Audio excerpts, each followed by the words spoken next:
おはようございます。こんにちは皆さん。私はアリーです。私の YouTube にようこそ。Salut, salut à tous, c'est Ali. On se retrouve aujourd'hui pour une nouvelle vidéo où je vais vous partager des petits tips sur comment apprendre le japonais. C'est vraiment des tips en fait que je vais vous donner dans cette vidéo si vous êtes intéressé dans l'apprentissage de la langue japonaise. Je vais pas vraiment vous dire comment apprendre la langue, mais plutôt vous donner des conseils, des astuces, des trucs qui m'ont aidé quand j'ai appris le japonais. Dans cette vidéo, j'ai surtout vous parlé des applications qui m'ont été utiles quand j'ai moi-même commencé à apprendre le japonais, des livres aussi que j'ai pu utiliser et vous donner quelques petits conseils méthodologiques, pas vraiment méthodologiques, mais plutôt de la manière dont vous devrez vous comporter quand vous apprenez le japonais, l'attitude que vous devez avoir, voilà. Du coup, si la vidéo vous intéresse, ben, c'est parti, on y va. Avant de commencer du coup cette vidéo, je vais vous faire un petit topo, en fait vous dire quel est mon niveau personnellement en japonais. Je me classe par rapport au GLPT. Le GLPT c'est un test de vérification du niveau de langue en japonais. C'est comme le TOPIK pour le coréen, pour ceux qui font le coréen. Il va de N5 à N1, N5 étant le niveau le plus faible et N1 du coup le plus fort. En fait c'est comme si on était un actif, si on a du N1. Et moi je me classe généralement au niveau N3. N3, ça va, on se débrouille, on arrive à parler, on arrive à avoir des conversations courantes, à se débrouiller. On peut se débrouiller au Japon en fait quand on est au niveau N3. C'est-à-dire on peut aller au Japon, on peut être en vacances ou bien même y vivre, peut-être avoir un petit job. On peut au Japon. On a des conversations courantes, voilà, on se débrouille. La première chose dont je vais vous parler dans cette vidéo du coup, c'est les applications qui m'ont été utiles pendant que j'apprenais le japonais. La première application dont je vais vous parler s'appelle Nihongo no Kana. C'est une application qui est surtout faite en fait pour apprendre l'alphabet japonais. First thing first, quand vous allez commencer à apprendre le japonais, la première chose que vous allez faire, bien sûr, c'est apprendre l'alphabet japonais. Et je tiens à préciser qu'il faut le connaître par cœur parce que c'est qu'un alphabet mais c'est pas que 26 lettres comme chez nous, c'est beaucoup plus que ça. C'est une application qui est vraiment très très simple. Il y a juste le menu du bas, vous allez avoir hiragana, katakana, vous allez avoir aussi un onglet de practice, donc d'entraînement pour les exercices. Quand vous rentrez sur hiragana, ça vous donne tout l'alphabet japonais avec les sons purs, impurs, avec les diphtongues, pareil pour katakana.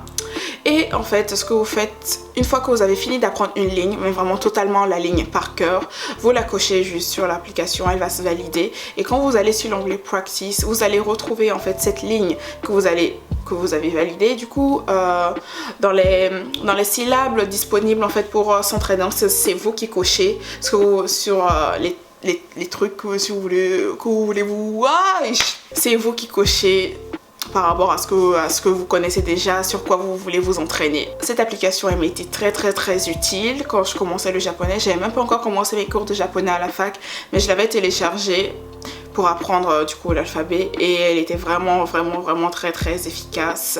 J'avais appris l'alphabet japonais en 2 semaines. Je veux dire, pour quelqu'un qui prend vraiment très très son temps et qui est très relax quant à ses études, voilà, quant à la manière dont tu l'étudies, on va dire 1 semaine maximum avec cette application, on connaît tout l'alphabet japonais au complet, vraiment au complet à 100%. Moi je l'ai appris en 2 jours, 1 semaine grand max. C'est mon avis à moi. Cette application, du coup, je vais la noter 20 sur 20. C'est une application qui est vraiment très très utile et je vous conseillerais fortement de la télécharger si vous commencez le japonais et que vous voulez apprendre l'alphabet. La deuxième application dont je vais vous parler s'appelle Drops. Je pense que ceux qui font le coréen connaissent peut-être déjà Drops.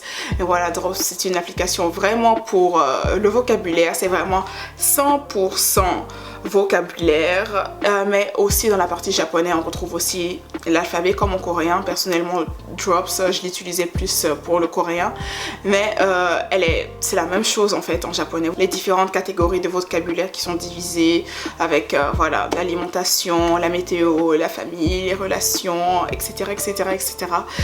Vous avez tout ce qu'il vous faut, donc vous n'avez qu'à choisir la catégorie que vous voulez et commencer à vous entraîner. Je trouve que c'est une très bonne application parce que quand on étudie une nouvelle langue, ce qui manque c'est le vocabulaire. Plus vous enrichissez votre vocabulaire, plus vous pourrez former de phrases en fait et parler avec les gens.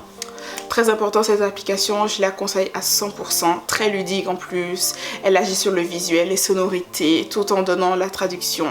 Elle est vraiment parfaite. En plus c'est joli, c'est bien présenté, c'est bien divisé, voilà. Sur Drops, vous avez droit à 5 minutes de session. Vous avez une nouvelle session toutes les 9h ou 10h. Voilà, quelque chose comme ça. Donc, je vous conseille fortement Drops. Et je la note 20 sur 20 aussi, comme Nihongo no Kana. La troisième application dont je vais vous parler s'appelle Kanji Teacher. Et ça, on rentre vraiment dans le vif du sujet parce que c'est les kanji, les gros sigles qui font peur. Ce qui est très utile en fait, du coup, je vais vous donner juste un petit truc en fait. C'est mieux d'utiliser les kanji quand vous essayez d'écrire une phrase parce que ça vous fait gagner du temps. Non seulement ça réduit la longueur de votre phrase, mais aussi ça vous fait gagner du temps en fait. C'est un gain de temps en fait. Les kanji c'est un gain de temps et ça prend moins de place. Ça se présente comme un menu et c'est classé et les kanji sont classés en fonction du GLPT.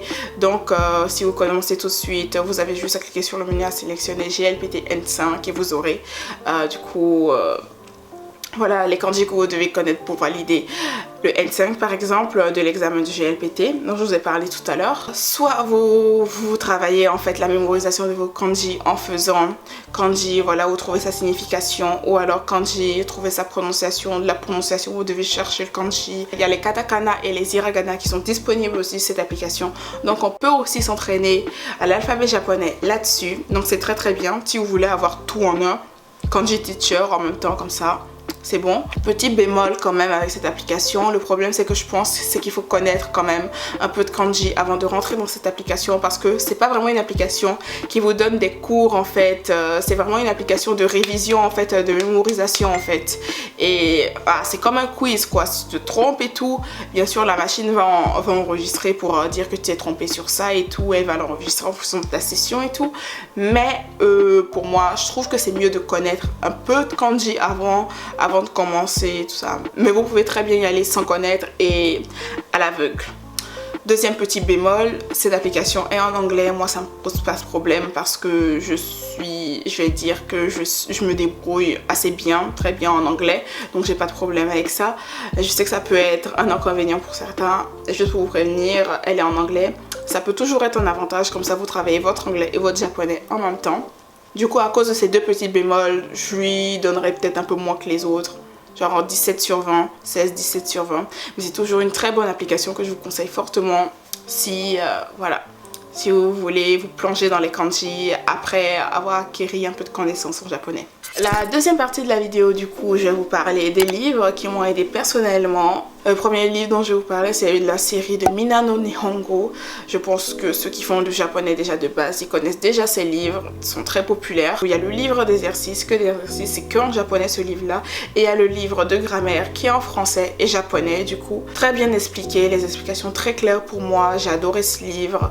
En première année, quand je suis arrivée, que j'ai vu ce livre, j'avais zéro problème de compréhension vis-à-vis de la grammaire japonaise. Vraiment, ça me rentrait tout de suite dans la tête.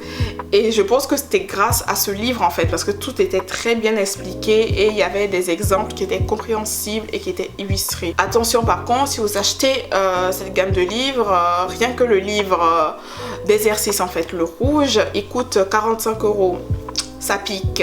Si vous n'avez pas de money pour ça, il me semble que vous pouvez les trouver aussi en PDF sur internet, mais en anglais. Mais du coup, je les conseille fortement parce qu'ils sont très bien expliqués, très bien expliqués. Il reste 2 livres à conseiller et ces deux-là, c'est sur les kanji, donc je vais aller assez vite parce que les deux, ils sont pas vraiment pareils, mais voilà, c'est pour les mêmes objectifs en fait. Le premier dont je vais vous parler, c'est Kanji to Kana. Kanji to Kana, c'est un livre qui regroupe vraiment en fait tous les kanji qui sont utilisés couramment au Japon. Soit 2141 kanji dans ce livre. Faut pas croire, il y en a beaucoup plus, mais les japonais n'en utilisent couramment que 2141 kanji. Et encore, voilà, pas tous non plus encore. Du coup, dans ce livre, vous avez tous les kanji. Vous avez aussi l'alphabet japonais, hiragana, katakana, que vous pouvez trouver aussi là-dedans pour vous entraîner là-dedans. Il coûte bien moins cher que le Minano Nihongo. Très bien expliqué. Il y a les ordres des traits, des kanji pour montrer de quel sens à quel sens ça s'écrit. Où est-ce que ça commence, où est-ce que ça se termine. Les prononciations aussi, les kanji, toutes les prononciations du kanji sont mis du vocabulaire aussi mis et il est en français, très bon point. Donc c'est pour ça que je conseille vraiment Kanji Tokana. Si vous devez acheter à la limite un seul livre et tout pour avoir l'alphabet et les kanji, je vous dirais d'acheter celui-là directement. Le troisième livre dont je vais vous parler du coup et le tout dernier s'appelle Kanji Book. Vous avez par leçon une douzaine de kanji, vous avez les cases pour les écrire plusieurs fois, l'ordre des traits aussi qui est mis, vous avez les prononciations aussi qui sont mises mais quelquefois pas toutes, il en manque parce que quelques prononciations quelquefois sont plus rares que d'autres. Les mots de vocabulaire, vous avez des mots de vocabulaire aussi qui vont avec. Ensuite à chaque leçon vous avez des exercices et tout d'application pour voir si vous avez bien compris la leçon et si vous avez bien retenu les kanji. Je le conseille aussi parce que de la première année à la deuxième année, on n'avait pas ce livre, on avait des polycopiés de kanji et je me débrouillais vraiment mal en première année en kanji. Et en deuxième année, même si j'avais pas non plus de super notes parce que ça mettait vraiment beaucoup de temps à travailler les kanji, j'étais très à l'aise, j'étais beaucoup plus à l'aise là-dedans qu'en première année et je pense que c'est grâce à ce livre parce qu'il est très bien présenté, très bien fait.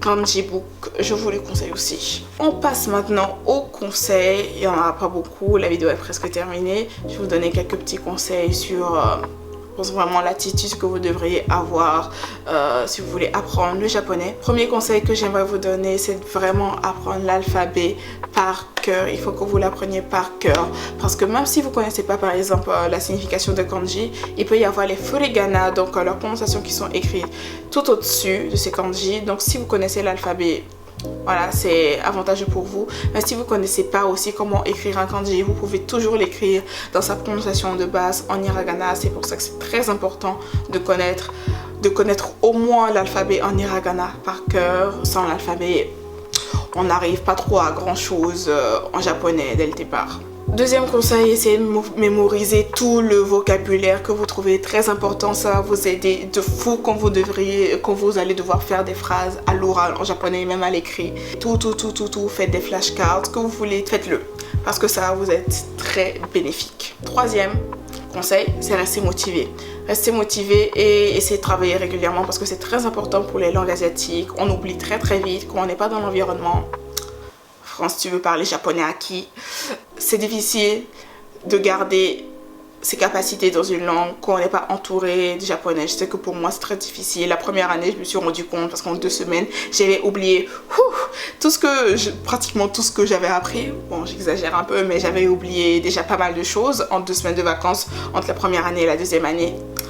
Donc voilà, faites très attention, essayez de travailler régulièrement, essayez de lire, relire quand vous pouvez, essayez de vous entraîner quand vous pouvez, essayez de faire un semblant de travail régulier pour pas perdre toutes vos capacités parce que sinon après, quand vous allez vous y remettre, ça va piquer un peu. Quatrième conseil, je vous conseille d'aimer la grammaire. Vous avez intérêt à kiffer la grammaire parce que le japonais ça rime avec grammaire pour moi en fait. Quelque chose qu'on peut avoir vu une fois qui veut dire un truc, on le revoit une autre fois et ça veut dire autre chose, on l'utilise dans un autre contexte, dans une autre sorte de phrase. Faut kiffer la grammaire en japonais, faut comprendre. Faut se faire de la grammaire tous les jours. La grammaire c'est votre lecture du soir, c'est votre petit-déj, c'est votre déjeuner, c'est votre dîner. J'exagère un peu. Vous m'avez compris, il faut kiffer la grammaire parce que le japonais vraiment c'est ça, c'est la grammaire. Et c'est la grammaire qui va vous aider à faire des bêtes de phrases en japonais. Donc, bossez à fond la grammaire les gars. Pas vraiment un conseil, mais si vous aimez la langue, c'est beaucoup plus facile niveau compréhension. Moi je sais que je kiffe le japonais de toute mon âme. Donc du coup quand je suis arrivée en première année et jusqu'en 3e année, même si l'intensité voilà avait augmenté, j'aimais toujours autant ça et du coup ça fait que je comprenais et que je pigeais en 2-2. Donc voilà, si vous aimez la langue, c'est vraiment un plus et ça vous avantage et ça vous donne plus de motivation aussi. Voilà. Et c'était mon dernier conseil. J'espère que cette vidéo vous aura plu et qu'elle vous aura donné peut-être envie d'apprendre le japonais, en savoir un peu plus sur le japonais, j'espère. Si cette vidéo vous a plu du coup, n'hésitez pas à lâcher un pouce bleu, ça me fera super plaisir. N'hésitez pas à liker, à vous abonner, activer la petite cloche, vous connaissez la chanson. Si vous voulez que je parle d'un truc en particulier sur le Japon, sur la langue japonaise, plus en profondeur et tout ça, n'hésitez pas à me le dire en commentaire, je le ferai avec plaisir. Et en attendant, moi je vous fais de gros bisous et je vous dis à une prochaine fois pour une nouvelle vidéo. Bye bye. Matane. Ouh, mon japonais est si gênant. Bref, sayonara.